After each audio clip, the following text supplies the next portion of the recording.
The October wind carried the scent of decay and wet earth through Oakwood Cemetery as Isabella Marquez pulled her coat tighter around her shoulders. 12 years had passed since she last stood before this granite headstone. 12 years since she fled Chicago and the memories that haunted every street corner. But today marked the anniversary of her father's death, and guilt had finally pulled her back to the city she once called home. Detective Javier Marquez's grave sat beneath an ancient oak tree, its branches now bare and reaching toward the overcast sky like skeletal fingers. Isabella knelt on the damp grass, her fingers trembling as she traced the carved letters of his name. The wound in her heart, which time had supposedly healed, ripped open fresh and raw. She had brought yellow roses, his favorites, clutched in her left hand. But as she reached forward to place them against the headstone, she froze. There, already resting against the cold granite, lay a pristine bouquet of white lilies tied with black ribbon. The flowers were fresh, their petals still dotted with morning dew, impossibly perfect against the gray morning. Isabella's breath caught in her throat. Who would leave flowers here? Her father had been a solitary man, devoted to his work, with few friends, and even fewer who would remember him after all these years. Her mother had passed when Isabella was just a child, and there were no other relatives who cared enough to visit. With shaking hands, she reached for the bouquet. That's when she saw it. A small card tucked between the stems, sealed in plastic to protect it from the elements. The handwriting was elegant, almost aristocratic, written in black ink that seemed to absorb the light around it. From the Mafia boss who owed him a life. The words blurred as tears filled Isabella's eyes. Her mind reeled, struggling to process what she was reading. A Mafia boss? Her father had been the most honest cop Chicago had ever seen.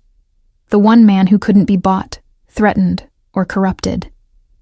He had dedicated his life to fighting organized crime, to bringing down the very men who now claimed to owe him something. Isabella sank back onto her heels, the yellow roses falling forgotten to the ground. Memories she had tried to bury came flooding back with devastating clarity. The night her father died, she had been 23, finishing her graduate degree in literature at Northwestern University. She remembered the phone call that came at 2 a.m, the way the detective's voice on the other end had broken, as he told her they found Javier's body on a deserted road outside the city, 3 bullets in his chest. The investigation had gone nowhere. The case was labeled a robbery gone wrong, despite the fact that her father's wallet, badge, and weapon were all still on his body. Isabella had screamed at the detectives, demanding they dig deeper, insisting that her father had enemies who wanted him dead. But the case went cold within weeks, filed away and forgotten like so many others. Now, staring at this cryptic message, Isabella felt something ignite inside her that had been dormant for over a decade. Rage, confusion, and most dangerously, hope. Hope that maybe, finally, she could find the truth about what really happened that night. She pulled out her phone with trembling fingers and photographed the card, the flowers, everything. Then she carefully rewrapped the lilies and set them back against the headstone alongside her roses. The juxtaposition was jarring. Innocent yellow beside funeral white, both resting on a grave that had more secrets than answers. "Who were you, Dad?" she whispered to the cold stone. "What did you do that a Mafia boss thinks he owes you?" The wind picked up, scattering dead leaves across the cemetery paths. Isabella stood, brushing dirt from her knees, her mind already racing through possibilities. She was a literature professor now, living a quiet life, analyzing fictional mysteries and tragedies. But this was real. This was her father. And every instinct told her that this bouquet, this message, was the key to unlocking a truth that had been buried alongside Javier Marquez 12 years ago. As she walked back toward her car, Isabella made a decision that would change everything. She wasn't leaving Chicago until she found out who left those flowers and why they claimed to owe her father a debt. even if it meant confronting the darkest corners of the city's underworld.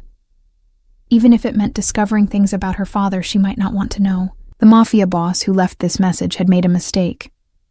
He had given her a thread to pull, and Isabella Marquez was going to unravel the entire tapestry, no matter what monsters she found hiding in its weave.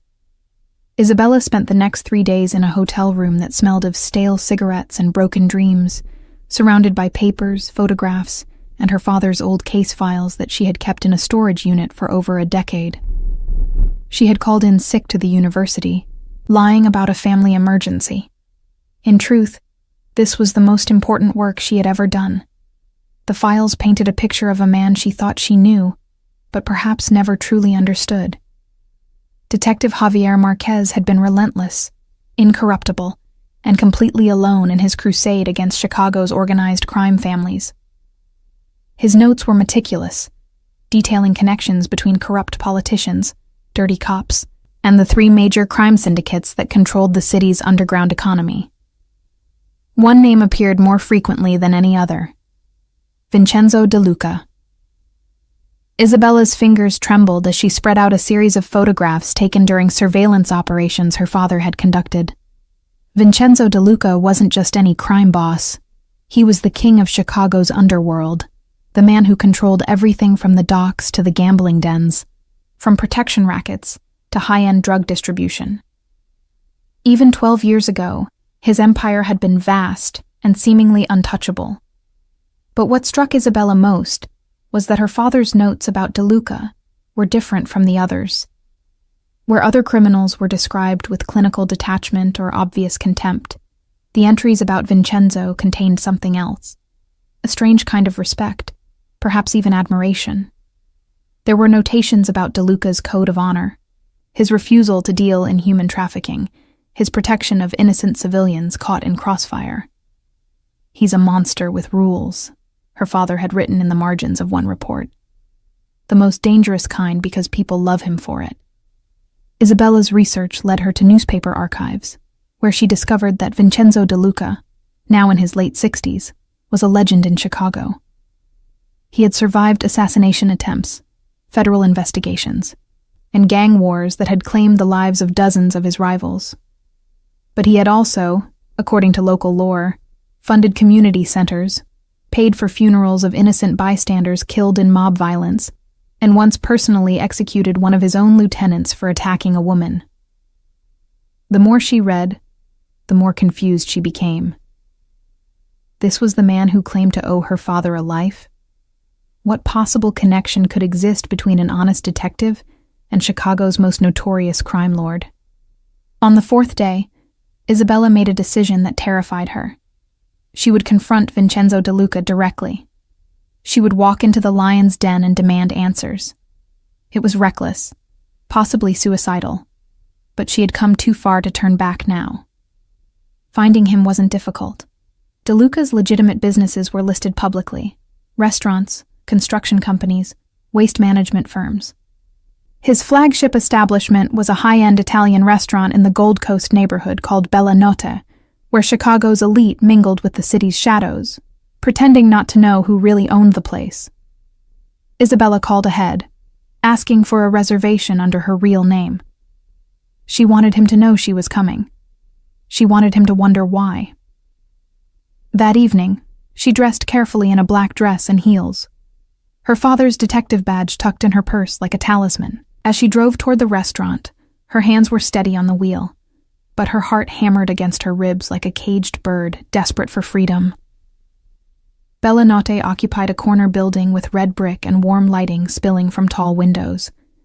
A valet took her car, and a hostess with knowing eyes led her inside without asking her name. The interior was elegant: dark wood, white tablecloths, the soft murmur of conversation and clinking glasses. Classical Italian opera played softly in the background. "Miss Marquez," the hostess said, stopping before a private booth in the back corner. "Mr. De Luca is expecting you." Isabella's breath caught. The man sitting in the booth was not what she expected.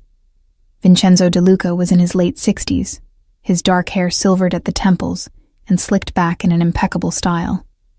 He wore a perfectly tailored charcoal suit, a crisp white shirt with the top button casually undone, revealing a glimpse of ink on his chest. Some kind of religious iconography, she thought. A gold Rolex gleamed on his wrist, and a heavy signet ring adorned his right hand. But what struck her most were his eyes. They were dark, intelligent, and profoundly sad. This was a man who had seen too much, done too much, and carried the weight of it all in the lines etched deep into his distinguished face.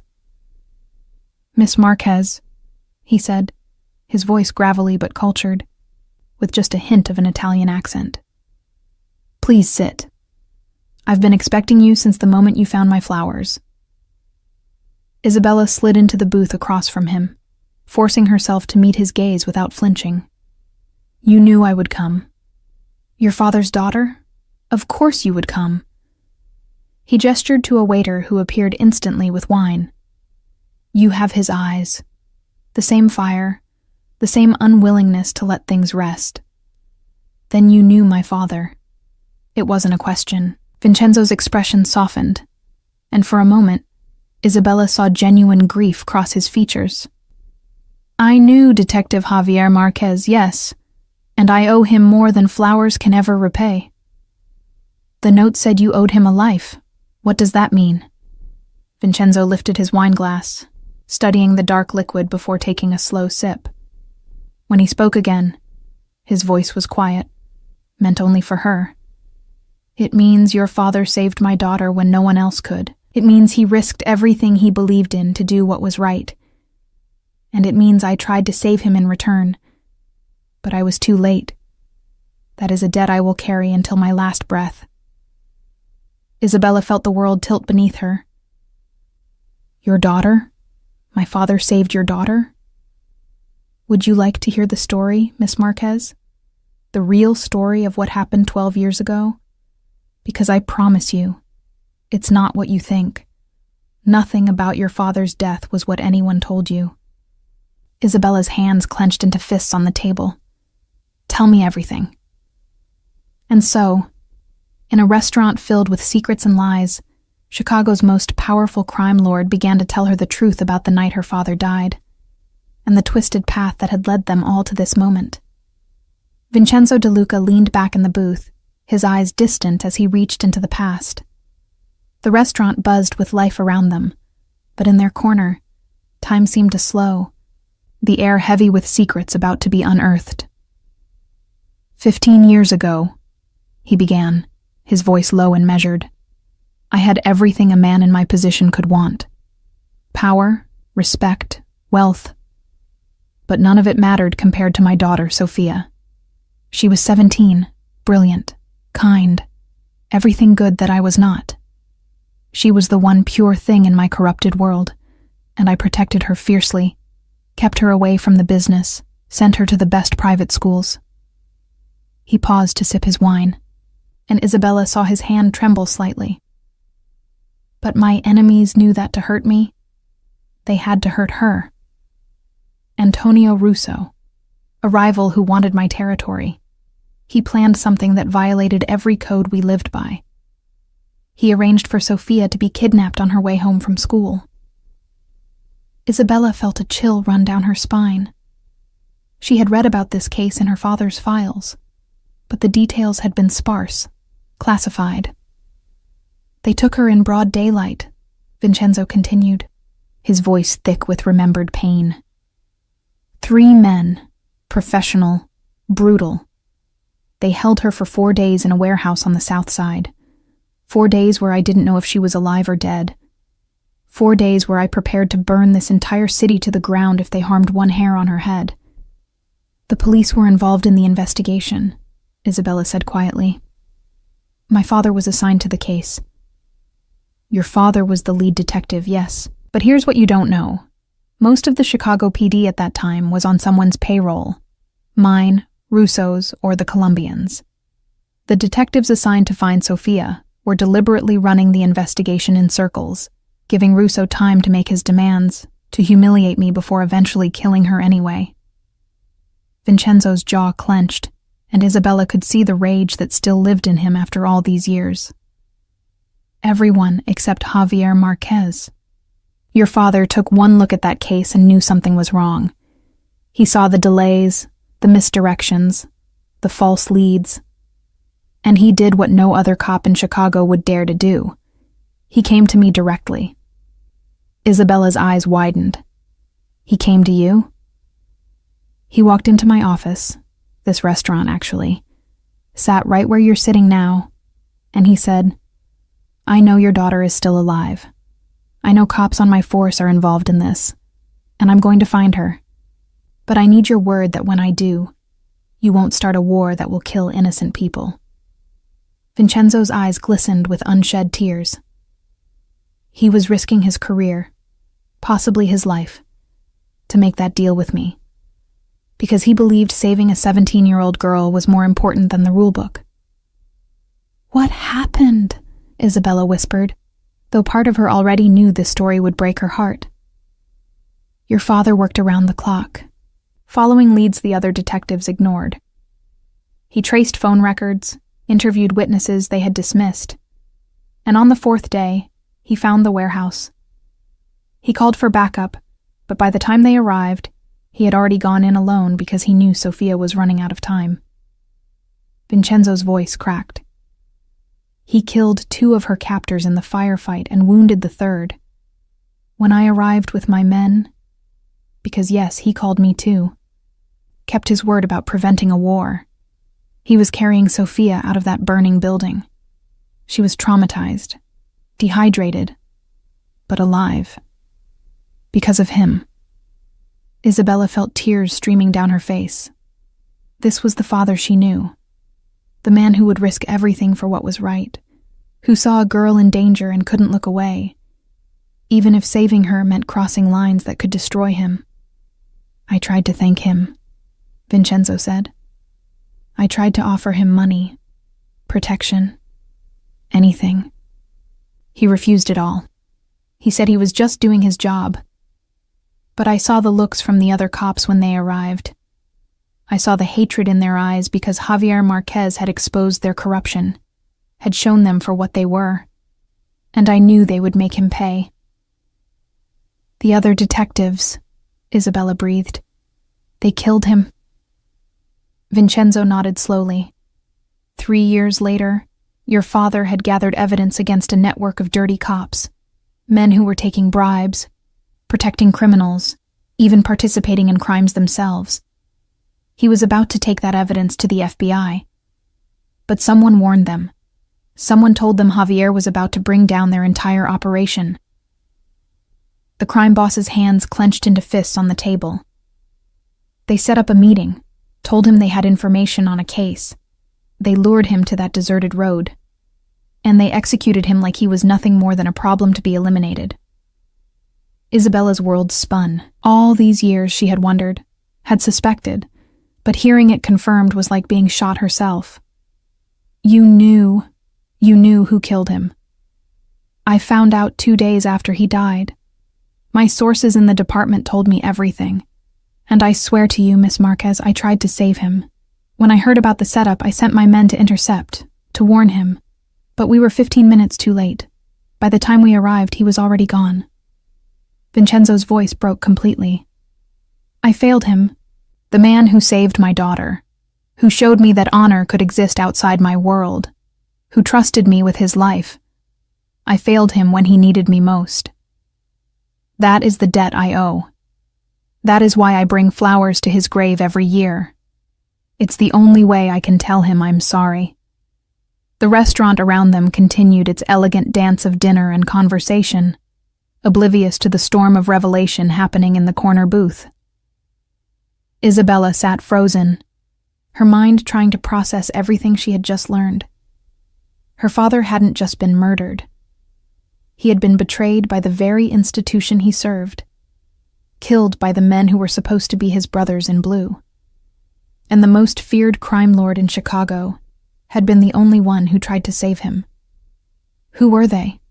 Isabella asked, her voice cold and sharp as a knife. "Give me their names." Vincenzo studied her face, seeing the same determination that her father had possessed. "If I tell you, What will you do with that information? These men are still protected, still powerful. Going after them could get you killed just like your father. I don't care, Isabella said fiercely. My father spent his life fighting for justice. If I walk away now, if I let his killers continue to live free and unpunished, then he died for nothing. His sacrifice meant nothing. Vincenzo was quiet for a long moment. Then he reached into his jacket and pulled out a thick manila envelope, sliding it across the table. Your father gave this to me 3 days before he died. He said if anything happened to him, I should keep it safe. Inside are copies of every piece of evidence he gathered: bank records, photographs, recorded conversations, witness statements. Everything needed to destroy the men who killed him. Isabella's hands shook as she picked up the envelope. Why didn't you use this yourself? Why didn't you destroy them? Because I'm a criminal, Miss Marquez. Anything I did would be dismissed as mob retaliation. But you're his daughter, a respected professor, someone with no ties to organized crime. If you take this to the right people, they'll have to listen. The truth will have to come out. He leaned forward, his dark eyes intense. But understand this. The moment you open that envelope, the moment you start this fight, those men will come for you. They've had 12 years to entrench themselves deeper into the system. They're desperate, and desperate men are the most dangerous kind. Isabella met his gaze without fear. Then I'll need protection. You said you owed my father a debt. Help me finish what he started. Help me bring his killers to justice. A slow smile crossed Vincenzo De Luca's weathered face. You are definitely Javier's daughter. Yes, Miss Marquez. You'll have my protection, my resources, everything I can provide. Those men took away the only cop in Chicago who ever showed me that honor exists outside our world. They'll pay for that. I swear on my daughter's life. They'll pay. As Isabella left the restaurant that night, the envelope clutched to her chest. She felt her father's presence more strongly than she had in years. The war was just beginning, but for the first time since his death, she felt like she could finally fight back, and she wouldn't be fighting alone. The next morning, Isabella sat in her hotel room with the contents of the envelope spread across the bed like pieces of a devastating puzzle. She had stayed awake all night, reading through every document, studying every photograph, listening to the scratchy recordings on the old cassette tapes her father had somehow preserved. What she discovered made her physically ill. The corruption ran deeper than she could have imagined. Detective Marcus Brennan, Lieutenant Frank Costello, and Sergeant David Morrison. 3 names that appeared again and again in her father's meticulous notes. These weren't just dirty cops taking small bribes. They were running a criminal enterprise within the police department itself, using their badges as cover for extortion, drug trafficking, and murder. Her father's notes detailed everything. Bank accounts in offshore havens showing hundreds of thousands of dollars in deposits. Photographs of the 3 men meeting with known drug dealers in abandoned warehouses. Recorded phone conversations where they casually discussed eliminating witnesses and splitting profits. And most damning of all, a timeline showing that they had learned about her father's investigation and began planning his murder 3 weeks before it happened. Isabella's phone buzzed. A text from an unknown number. Car downstairs. Driver named Marco. Vincenzo wants you somewhere safe while you work. D.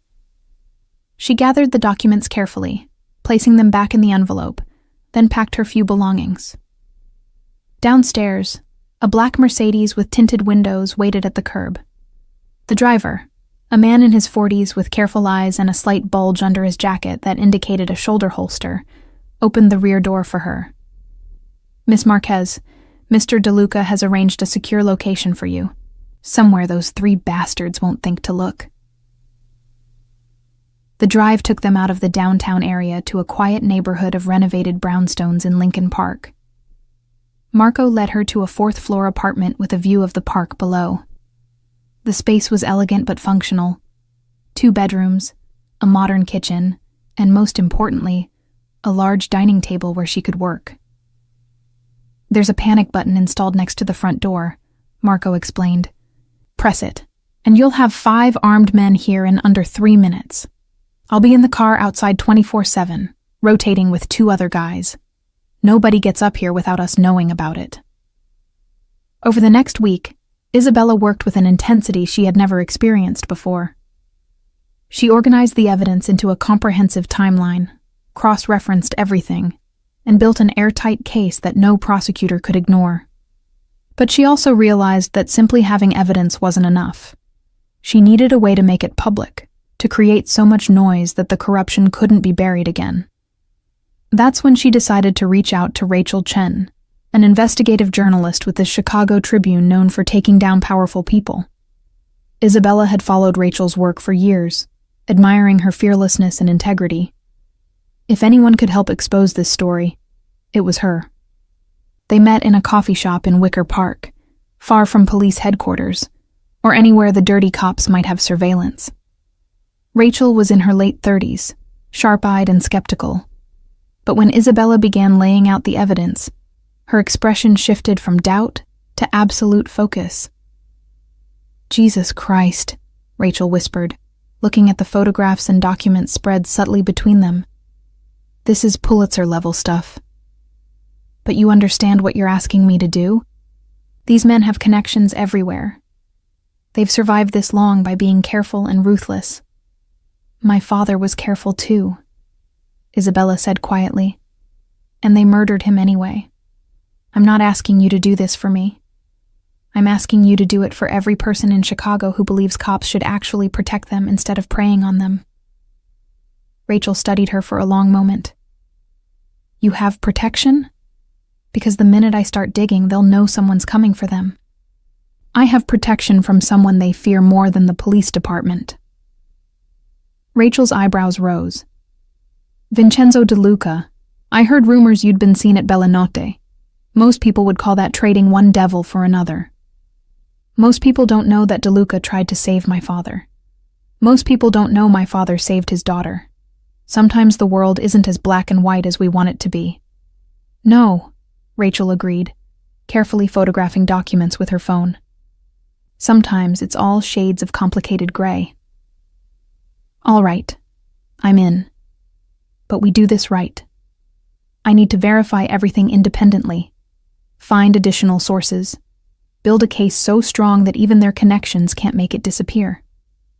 For the next 3 weeks, Isabella and Rachel worked in parallel. Rachel conducted interviews, found retired cops willing to talk anonymously, and tracked down criminals who had paid bribes to the 3 corrupt detectives.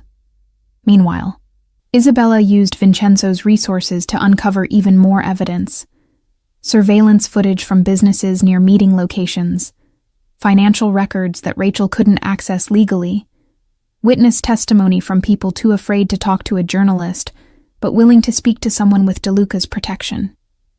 But as their investigation progressed, the pressure increased. Isabella started noticing the same cars following her when Marco drove her around the city. Her hotel room, she still kept her original reservation as a decoy, was broken into, though nothing was taken.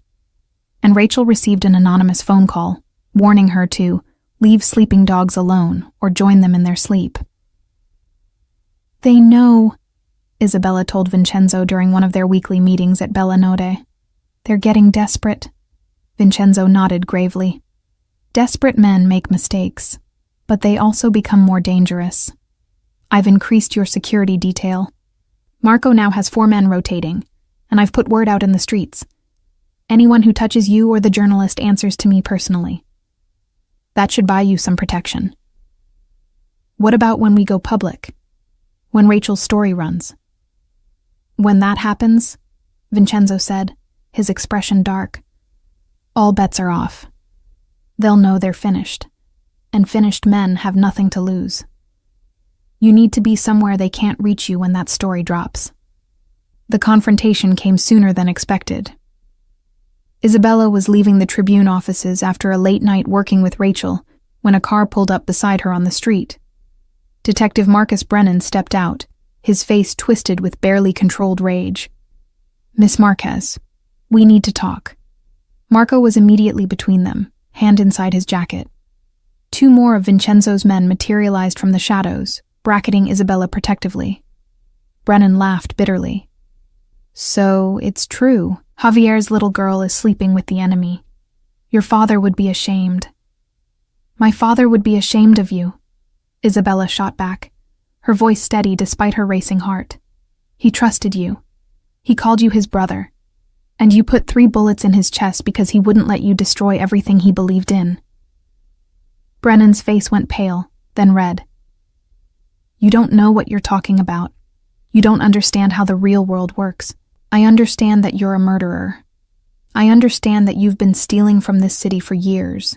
And I understand that in 72 hours, everyone else is going to understand it too." "Is that a threat?" "It's a promise." Rachel Chen is running her story in the Sunday edition. Front page, full expose, every piece of evidence my father gathered plus everything we've found since. Your face, Costello's face, Morrison's face, all of them plastered across the news for everyone to see. Your careers are over, your freedom is over, and my father can finally rest. Brennan took a step forward, but Marco's hand emerged from his jacket holding a gun, held low but unmistakably ready. The detective froze. "You think you've won?" Brennan hissed. "You think we don't have protections in place? We've survived worse than some college professor and a wannabe journalist. This isn't over." "You're right," Isabella said coldly. "It's not over. Not until you're in a cell for the rest of your life. Now get away from me before I have Mr. DeLuca's men escort you there ahead of schedule." Brennan stared at her for a long moment, then spat on the sidewalk before returning to his car. As it drove away, Isabella realized her hands were shaking. "You did good," Marco said quietly. But he meant what he said. "They're going to come at you hard now. We need to move you tonight." Isabella nodded. The battle lines were drawn. In 72 hours, the truth would explode across Chicago. And whatever happened after that, there was no turning back. The war for her father's justice had truly begun. The safe house Vincenzo arranged was a penthouse apartment in a high-rise building he owned through a shell corporation. The top floor had only 2 units, and he had bought both, meaning Isabella had an entire floor to herself with security stationed at the elevator and stairs. Floor-to-ceiling windows offered a panoramic view of Chicago's glittering skyline, but Isabella barely noticed. She was too focused on the countdown. 72 hours until Rachel's story went live. 72 hours until she destroyed the men who killed her father. But those 72 hours felt like an eternity. On the first night, Isabella couldn't sleep. She stood at the windows watching the city lights blur through her tears, thinking about her father. She remembered him teaching her to ride a bike, remembered him reading to her before bed, remembered the way he always wore his badge with such pride. He had believed in justice, in the system, in the idea that good people could make a difference. And that belief had gotten him killed. Her phone buzzed. Another text from the unknown number that she now knew belonged to one of Vincenzo's people. "They hit Rachel Chen's apartment tonight. She wasn't there. We had her moved to a hotel under a false name. They're panicking." Isabella's jaw clenched. So it was starting. Brennan, Costello, and Morrison were making their moves, trying to silence anyone who threatened them. But they were too late. The story was already written, already edited, already scheduled to run. Rachel had copies stored in multiple locations, as did her editor. The Tribune's lawyers had reviewed every word. There was no stopping what was coming. The second day brought more pressure. Isabella's university received an anonymous tip claiming she was involved in academic fraud. Her bank accounts were frozen pending an investigation into suspicious transactions. Someone posted her address online along with false accusations that she was under investigation for embezzling grant money. "They're trying to destroy your credibility before the story drops," Vincenzo explained when he visited that evening. He looked tired, older somehow, but his eyes still held that fierce intensity. They want people to doubt you when you're inevitably mentioned as a source. Will it work? Isabella asked. No. The evidence is too strong. And it's not just from you. Rachel has multiple independent sources, but it shows how desperate they are, which makes them dangerous. That night, Morrison's younger brother, who worked as a private investigator, was found dead in his apartment. Suicide, the initial report said, though Vincenzo's sources whispered it was murder made to look like suicide. The message was clear. Anyone associated with the corrupt cops was being eliminated to prevent them from turning witness. They're cleaning house, Marco told Isabella, getting rid of anyone who might testify against them. Your father's evidence is the only record that can't be silenced. On the third day, 48 hours before publication, Isabella received a phone call from a number she didn't recognize. Against Marco's advice, she answered it. Miss Marquez? The voice was older, refined. My name is Chief Harold Davidson. I'm the current Chicago Chief of Police. Isabella's heart hammered. How did you get this number? Please, don't hang up. I'm calling because I need you to understand something. The accusations you're making against Detectives Brennan, Costello, and Morrison, they're going to tear this department apart. Good cops, innocent people, are going to be painted with the same brush. The public trust in law enforcement is already fragile. This could destroy it completely. My father trusted law enforcement, Isabella said coldly, and it destroyed him. Those good cops you're worried about? They looked the other way for years while Brennan and his crew ran their empire. They're complicit. I'm not asking you to drop the story. I'm asking you to give me time to handle this internally. Let me investigate. Let me build cases through proper channels. Let me preserve what's good about this department while rooting out what's rotten. Internal investigation. Isabella laughed bitterly. Like the one that concluded my father was killed in a random robbery. Like the investigation that cleared everyone of wrongdoing. Chief Davidson, with all due respect, the Chicago PD has had 12 years to handle this internally. You failed. Now it's being handled externally. There was a long silence. I can't protect you from what's coming, Miss Marquez. Once that story runs, there will be people in this city, people with power and connections, who will want to silence you permanently, and I can't guarantee your safety. I'm not asking you to. I have my own protection. From Vincenzo De Luca, yes, I'm aware. Do you understand what you've done? You've allied yourself with the very criminals your father spent his life fighting. You've legitimized him, given him respectability he doesn't deserve. That's your father's real legacy now. His daughter in bed with the mob. Isabella's voice went ice cold. Vincenzo De Luca tried to save my father's life. Your detectives took it. If you want to talk about betrayal, Chief, look in the mirror. This conversation is over. She hung up, her hands shaking with rage. Marco appeared in the doorway, concern etched on his face. That was a warning, he said quietly. They're going to come at you from every angle now. Legal, professional, personal. And when that doesn't work, they'll try to kill me. I know. Isabella met his eyes steadily. I'm not backing down, Marco. Not after coming this far. Mr. De Luca figured you'd say that. He's called in reinforcements. Starting tonight, you've got 8 men on rotation instead of 4, and he's reaching out to contacts in the FBI, people who owe him favors, to make sure they're ready to move the minute the story breaks. He's not letting what happened to your father happen to you. That evening, as the sun set over Chicago painting the sky in shades of orange and red, Isabella stood at the windows again. Somewhere out there, Brennan, Costello, and Morrison were probably having similar conversations, making their own desperate plans. They knew the hammer was about to fall, knew their world was ending. But unlike her father, she wasn't facing them alone. She had Rachel's relentless journalism. She had evidence that couldn't be denied. And yes, She had the protection of Chicago's most feared crime lord, a man who understood better than anyone that sometimes justice exists outside the system that's supposed to provide it. Her phone buzzed one more time. A message from Rachel. "Story is locked. Sunday morning, front page. We did it. Your father would be proud."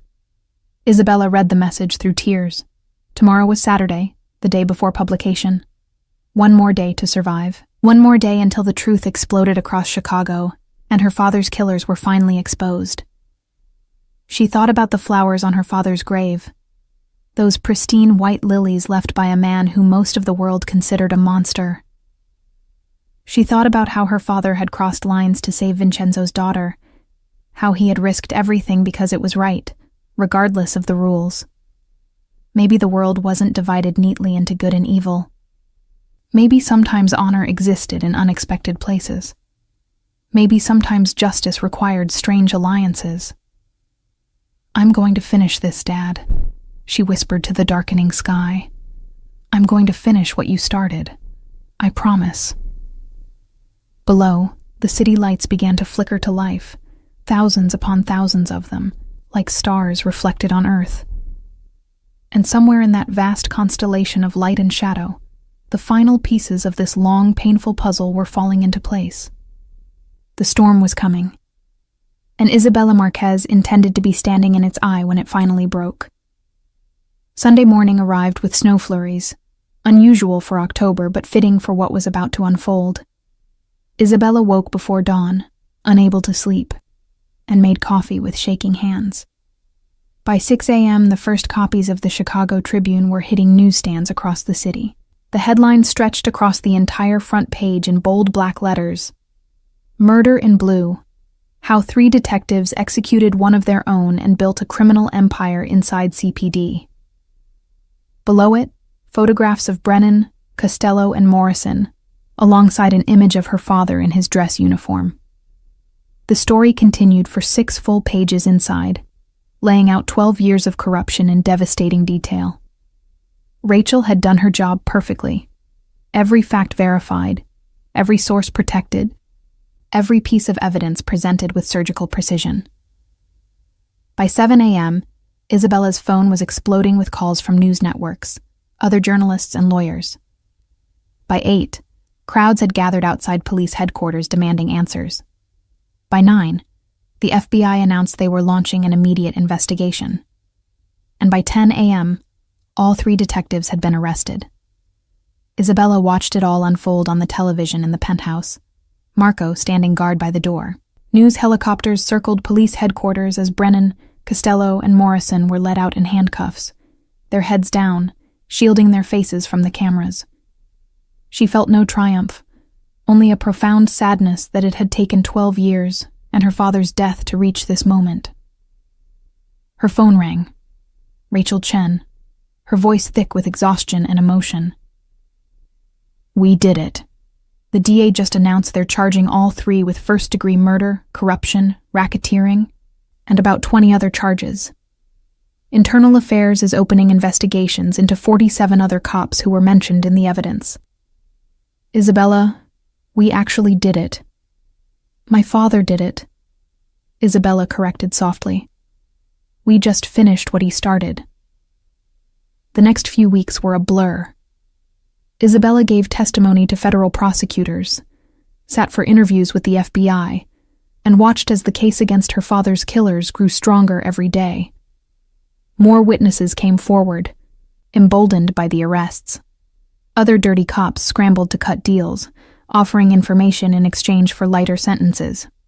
The Chicago Police Department was being torn apart and rebuilt, just as Chief Davidson had predicted. But through it all, Isabella found herself thinking about Vincenzo De Luca, the man who had protected her, who had kept her father's evidence safe for 12 years, who had honored a debt that most people would have forgotten. She needed to see him again, needed to properly thank him. She found him at Bella Notte one evening in late November. He looked frailer than before, moving slowly as he stood to greet her. The restaurant was quieter than usual, perhaps because the newspapers had reported his connection to the case, and Chicago's elite were temporarily keeping their distance. Miss Marquez, he said, gesturing to the booth. I've been following the news. Your father would be proud of what you've accomplished. I couldn't have done it without you, Isabella said, sitting across from him. You kept the evidence safe. You protected me. You helped bring justice when the system failed. Vincenzo smiled sadly. Justice. An interesting word from a professor to a crime lord, but I'll accept it. Your father showed me that honor can exist anywhere, in anyone, even in me, perhaps.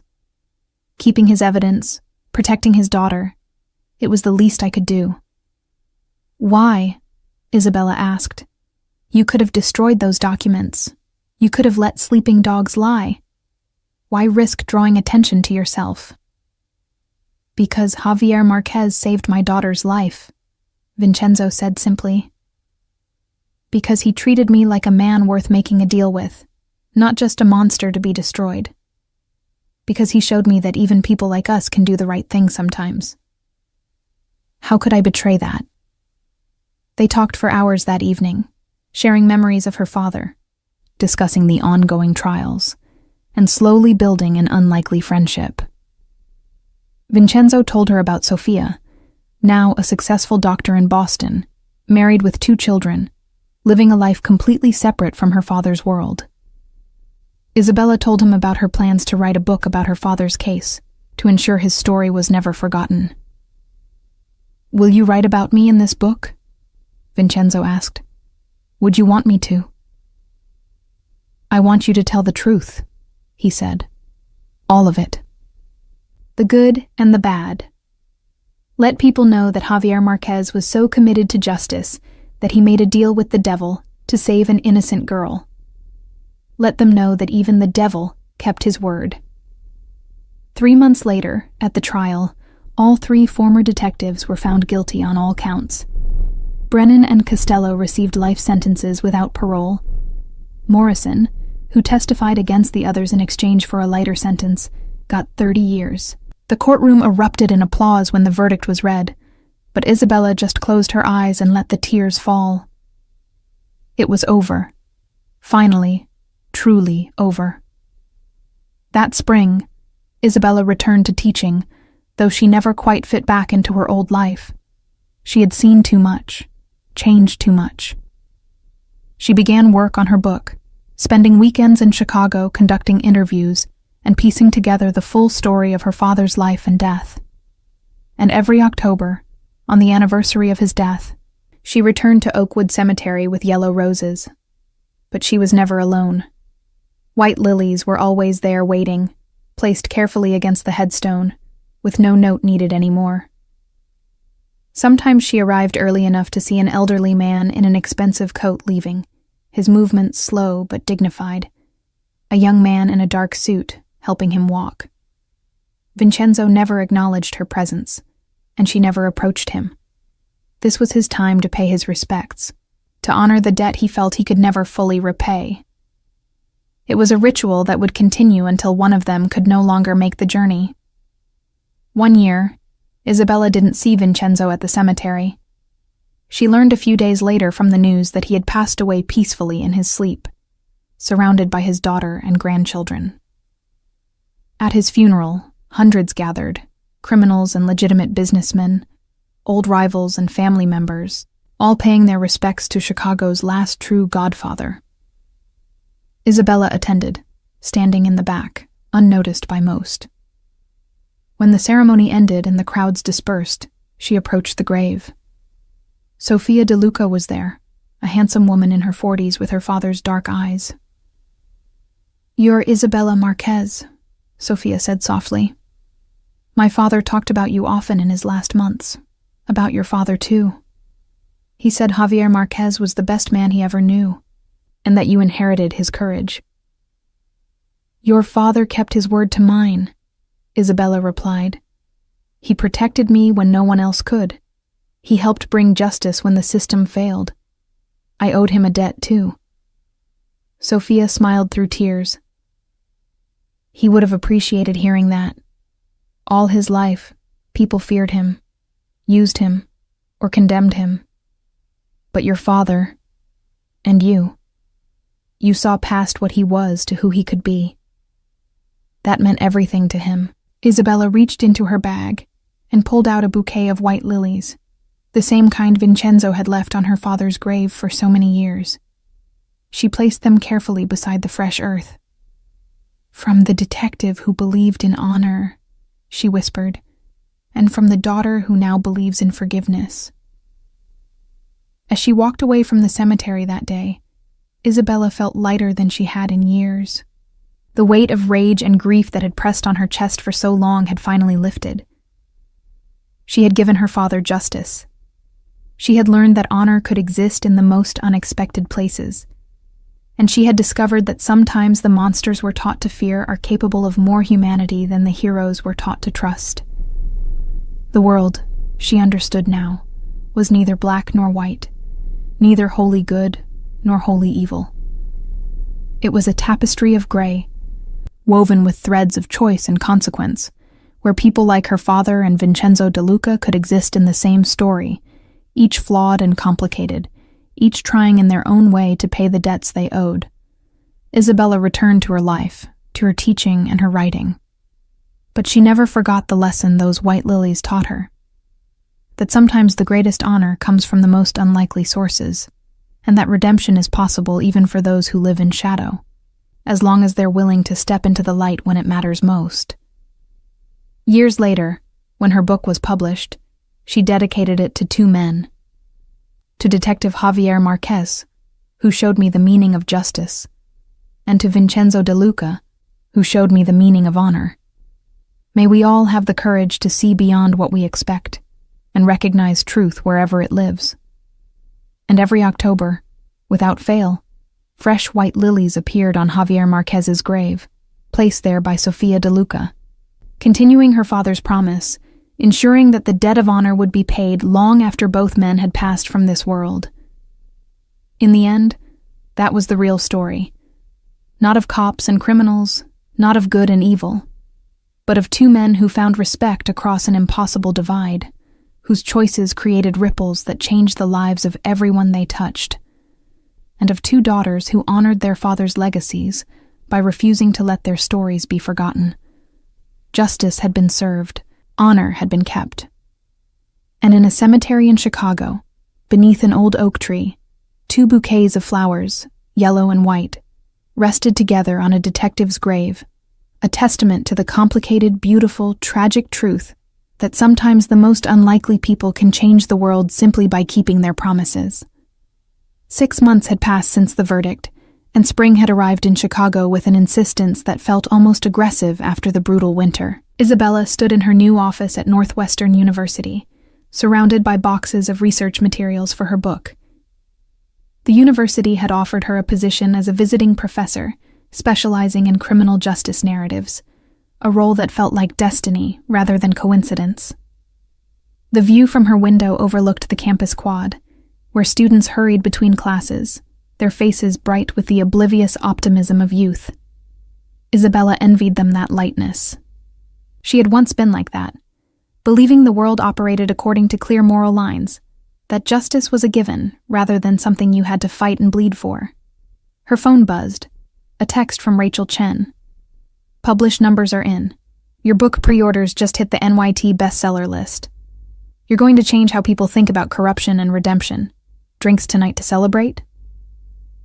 Isabella smiled faintly, but didn't respond immediately. The book, Flowers for the Dead, A Daughter's Search for Justice, wasn't due for release for another month, but the advance publicity had been overwhelming. Every major news outlet wanted interviews. Documentary producers were calling. Hollywood agents were circling with offers to adapt the story. But what struck Isabella most were the letters. Hundreds of them, from people across the country who had lost loved ones to police violence, to corruption, to a justice system that protected its own. They wrote to thank her, to tell their own stories, to ask for advice on how to fight back when fighting back seemed impossible. She had become, quite accidentally, a symbol, and the weight of that was heavier than any grief she had carried for her father. A knock on her office door pulled her from her thoughts.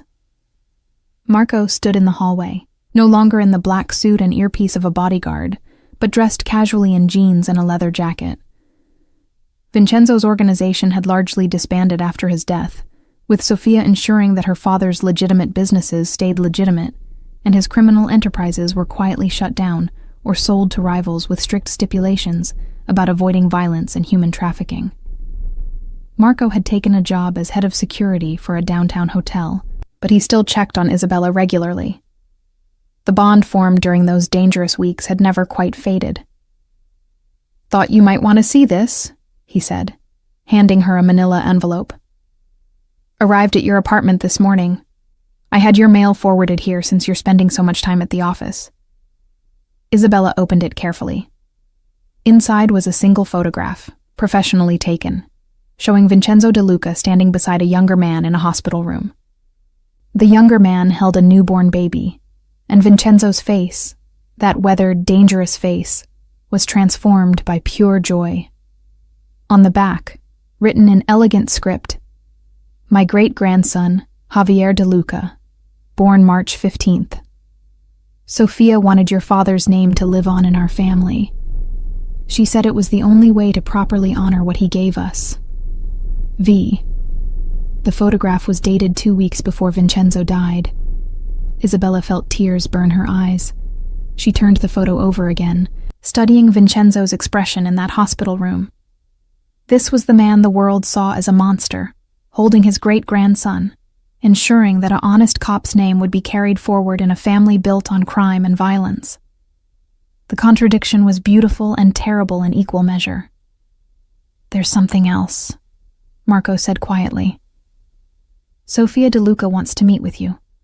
She's in town this week, staying at the Four Seasons. She said it's important."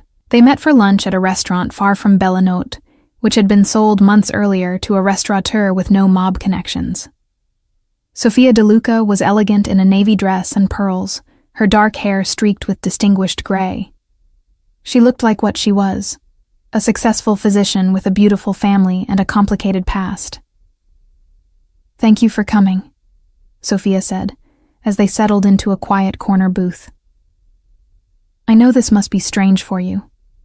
"Strange seems to be my normal now," Isabella replied with a slight smile. Sofia ordered wine for both of them, then spent several minutes in small talk, asking about the book, about Isabella's teaching position, about her adjustment back to Chicago. But Isabella could see the tension in the other woman's shoulders, the careful way she chose her words. Finally, Sofia reached into her purse and pulled out a leather journal. Worn and clearly well used, she placed it on the table between them. "My father kept this for the last 15 years of his life. It's not what you'd expect. After your father saved me, after he saw that your father was different from other cops, he started writing. Reflections on honor, on the choices he made, on the life he led. He never showed it to anyone, but he left instructions that if anything happened to him, I should give it to you." Isabella stared at the journal as if it might bite. "Why me?" "Because you're the only person who would understand," Sofia said softly. "You're the only person who saw my father as more than just a monster, or just a tragic figure. You saw the complexity, and he wanted you to know his truth, all of it, so you could tell it properly in your book." Isabella's hands trembled as she reached for the journal. The leather was soft, expensive, the pages filled with Vincenzo's elegant handwriting. She opened it randomly and began to read. "Today I visited Javier's grave again. 12 years, and the guilt has not diminished.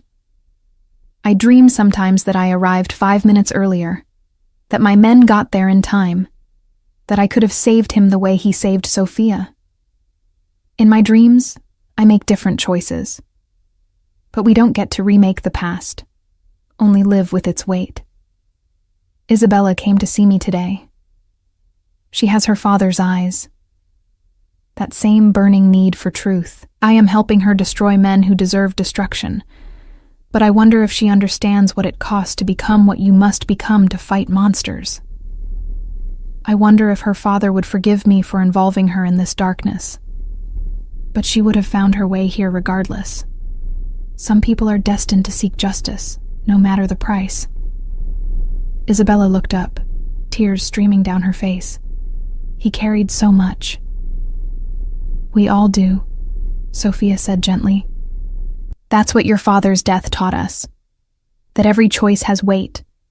That honor isn't about being perfect, but about trying to do right, even when it costs you everything. My father was a criminal, Isabella. He did terrible things. But he also loved deeply, protected fiercely, and honored his debts.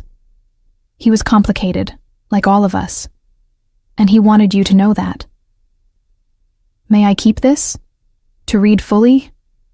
It's yours. He left it for you. But Isabella, Sophia hesitated. Be careful how you use it. There are things in there that could hurt people who are still alive. Innocent people connected to my father's organization. He trusted you to be wise about what truths need to be told, and which ones can stay buried. Isabella nodded slowly, understanding the responsibility being placed on her shoulders. This journal could be dynamite, revealing operations, naming names, exposing secrets that powerful people had paid to keep hidden. But it also contained the private thoughts of a dying man trying to make sense of his life, trying to find redemption for sins that couldn't be washed away. I'll be careful, she promised. I'll honor what needs to be honored and protect what needs to be protected. Sophia smiled with relief. That's all my father asked. That's all any of us can ask. They spent the rest of lunch talking about lighter things, Sophia's children, Isabella's students, the small joys of ordinary life. But as they prepared to leave, Sophia reached across the table and grasped Isabella's hand. Thank you, she said intensely, for seeing my father as a person, for not reducing him to just the crimes he committed, or just the good he tried to do at the end. The world needs complex stories, not simple ones. And you're the only one who can tell this story right. That evening, Isabella sat in her apartment with the journal, a glass of wine, and her laptop.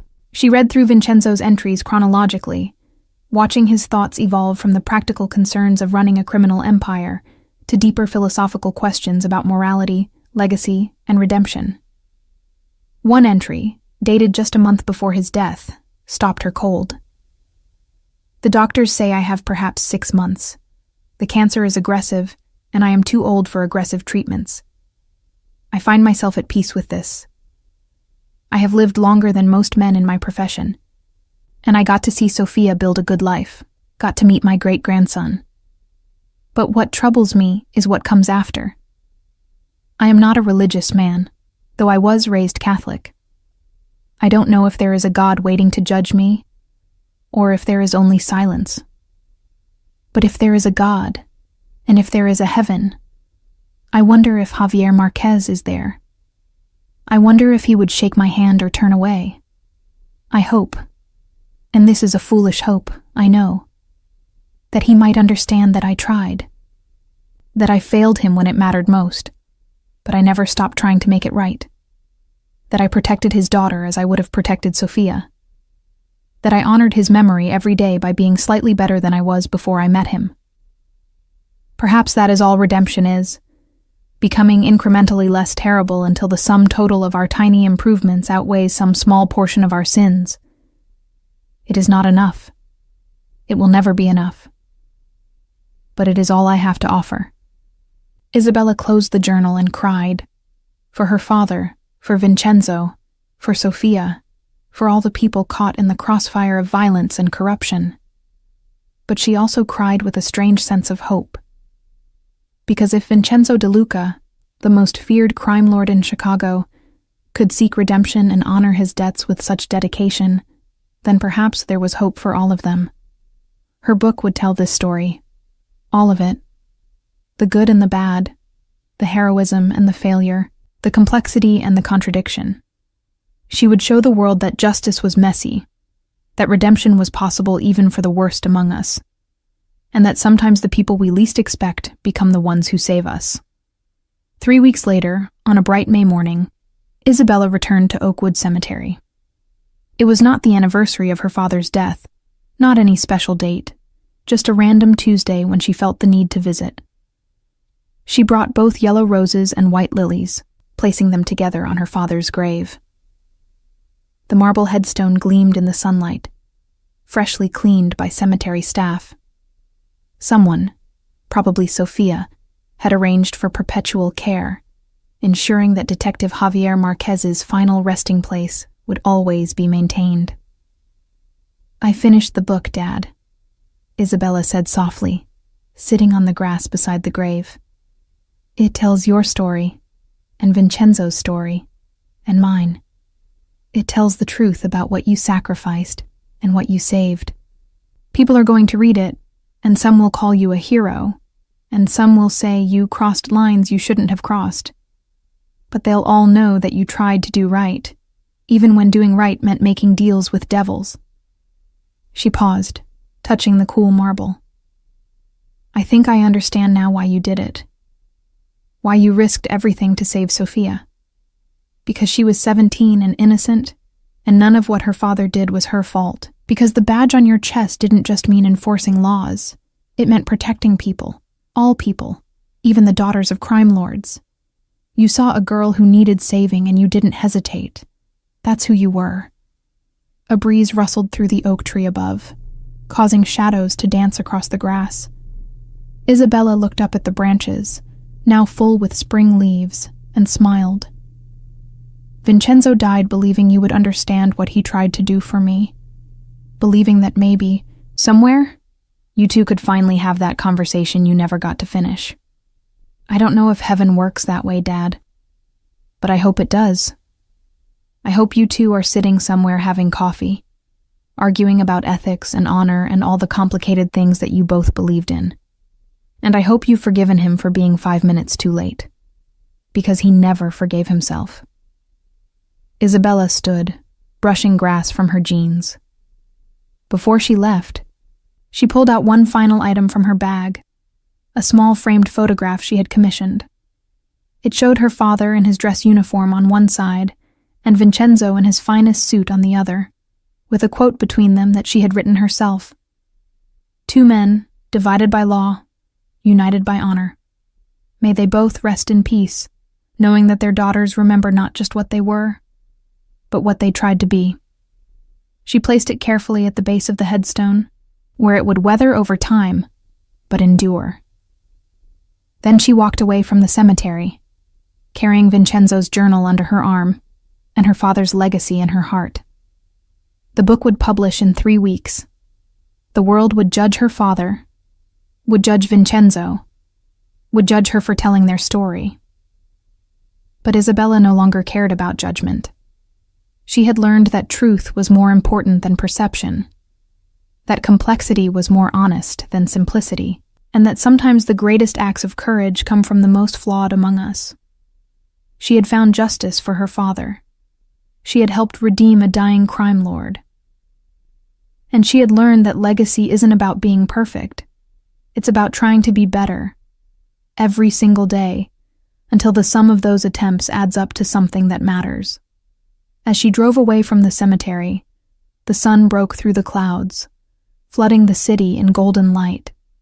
Chicago stretched before her, scarred and beautiful, corrupt and hopeful, a place where detectives made deals with crime lords and where both could somehow, impossibly, be right.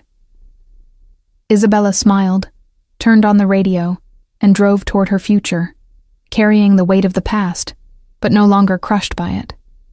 The flowers on her father's grave would wilt and be replaced, season after season, year after year.